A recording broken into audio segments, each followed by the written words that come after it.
The Mojave wasteland is a rough and tumble place. It is filled with dust storms, deathclaws, and big old super mutants. Some areas are a little more creepy than others. In this video, we are going to be looking at the locations that gave us a little extra goosebumps while we were roaming through the desert. Before we get started, I wanted to point out that, of course, the most spooky area of New Vegas is the Sierra Madre Casino and the surrounding area found in Dead Money. But I'm going to be covering DLC locations in another video. So these are just going to be 10 super spooky Fallout New Vegas locations.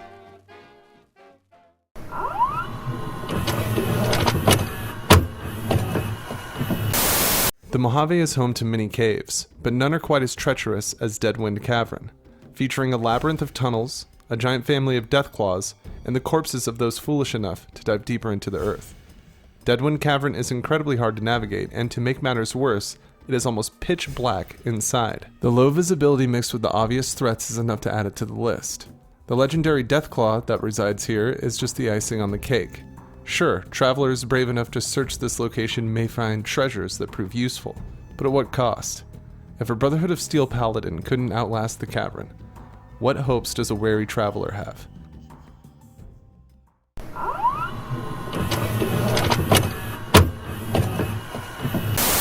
From one Deathclaw-infested hellhole to another, now we take a look at Quarry Junction.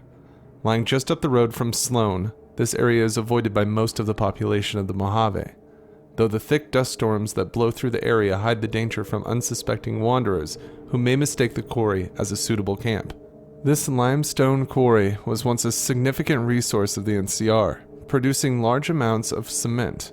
After some powder gangers stole the dynamite from the site, the workers went to the nearby town of Sloan to wait for a restock and additional help from the NCR.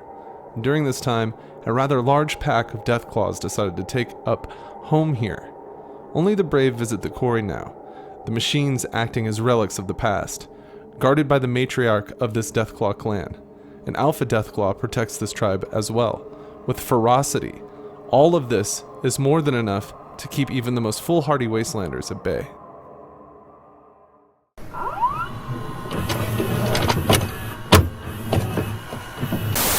Sometimes relics from the past can give us the most unsettling feelings of all. This rings true with the old nuclear test site south of Nipton.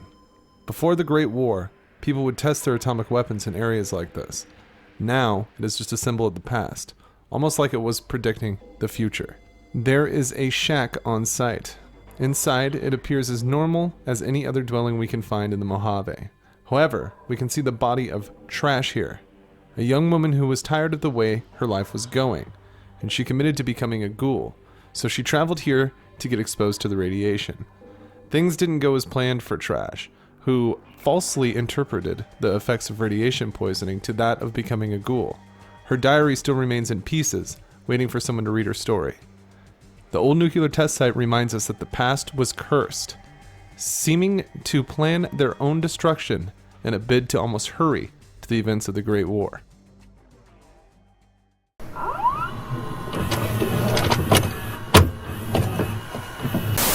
The mind is fickle.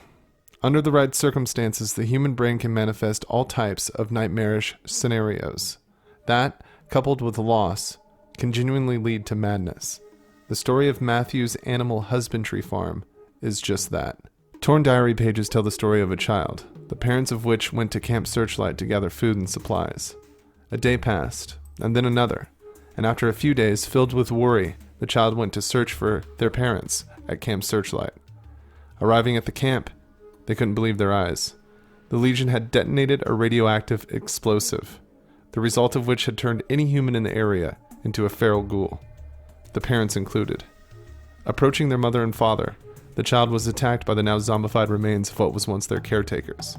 The child shot their parents, ending their suffering, and returned to the farm to bury them.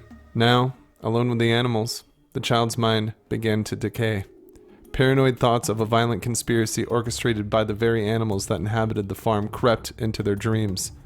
The only option was to destroy the farm, along with anything else that may reside there.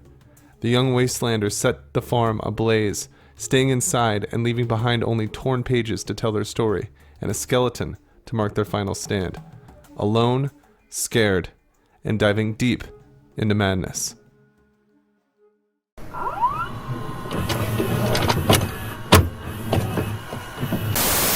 Nothing is quite as jarring as seeing an explosion of life and greenery in the wasteland. Despite the warnings, many travelers enter Vault 22, but few leave. The Green Vault housed scientists pre-war. Their project was to sustain the vault population with the plants grown inside the vault. This would be their undoing. The plants would overtake the vault, as their spores proved toxic. Perhaps most terrifying of all is that the former vault dwellers now continue life as hideous spore creatures, transformed by the very plants that gave them life. There is always some kind of horror story to follow this type of growth in the wasteland, which makes it all the more unnerving to see all of this green. The mutagen introduced by the plants here led to cannibalistic behavior even for those who left the vault and traveled far to Zion. The moral of the story here: never trust lush plant life in the wasteland. There is a reason the rest of it looks the way it does.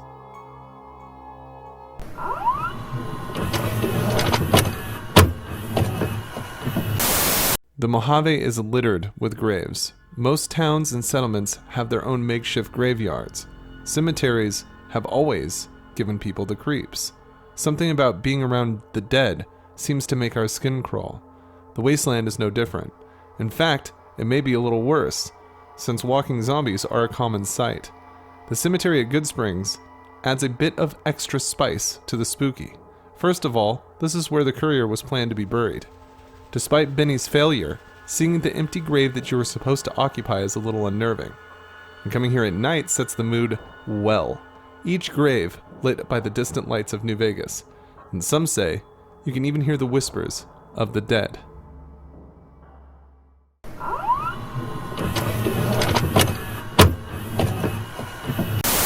Nipton was just like any other quaint town in the desert pre-war. Even post-war, Nipton found prosperity with local NCR troops coming through town on the way to and from New Vegas. This being aided by the NCR outpost just up the road. As we enter Nipton now, though, things are very different. The townspeople have been tied to crosses, barely holding on to life. A pile of bodies burns in the center of the settlement. It is then you meet the Legion. They have brought this down onto the town to teach the people a lesson.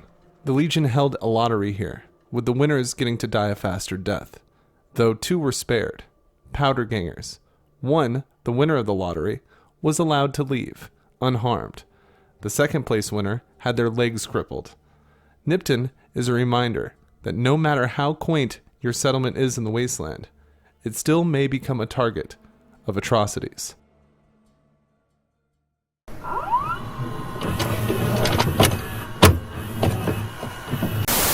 We can find all kinds of small and forgettable places in the Mojave. Stumbling across Lone Wolf Radio, it's easy to see that this is not one of them. The abandoned trailer gives off spooky vibes immediately. The writing of a madman can be found all over the walls. Messages that seem to come from desperation and isolation. One of the most unsettling things about Lone Wolf Radio is regardless of all the broadcasting equipment, we can never find a signal. The place is shrouded in mystery, and the lonely soul that dwells here is nowhere to be found. Some secrets are better left unsolved.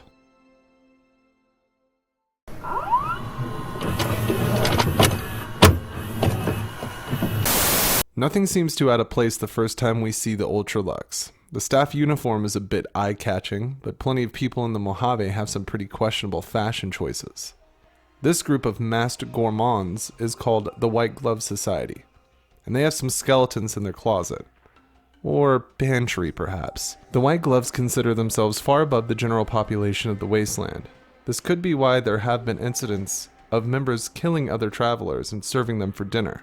The rumors have never really stopped, and some say that you may still find human remains and meat in the kitchen at the Ultra Luxe. Keep that in mind if you ever happen to be entranced by the luxury offered at the casino. One slip, and it could be you that people are practicing their fine dining on.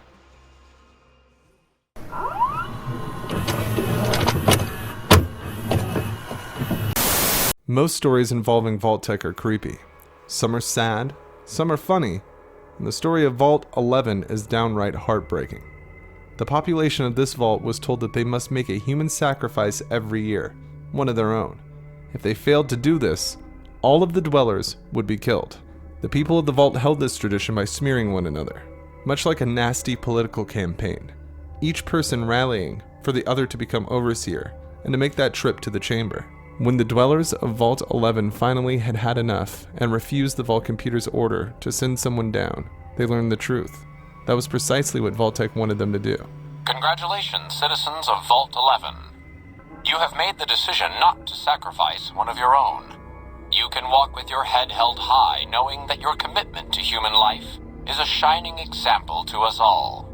And to make that feeling of pride even sweeter, I have some exciting news. Despite what you were led to believe, the population of Vault 11 is not going to be exterminated for its disobedience. Instead, the mechanism to open the main vault door has now been enabled, and you can come and go at your leisure. But not so fast. Be sure to check with your overseer to find out if it's safe to leave. Here at Vault-Tec, your safety is our #1 priority. They were given the freedom to leave the vault and congratulated for their selflessness. This led the survivors to contemplate suicide because of what they had taken part in. This led to an argument that can be heard in the old holotape that rests here.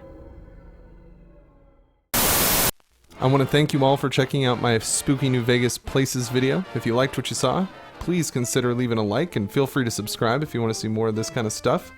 Also, if you're feeling generous and want to support the channel more directly, you can find links to the Patreon page as well as the YouTube channel memberships below. We also got some fresh merch down there. And if you enjoy Fallout, you want to see me play it live, I play all of the Fallout games over at twitch.tv/TKs-Mantis. The link is also below. Thank you again for watching. I'll catch you on the next one. It has been Mantis. I gotta testify. Come up in the spot looking extra fly. For the day you die, you gon' touch the sky. You gon' touch the sky, baby girl. Testify. Come up in the spot looking extra fly. For the day you die, you gon' touch the sky.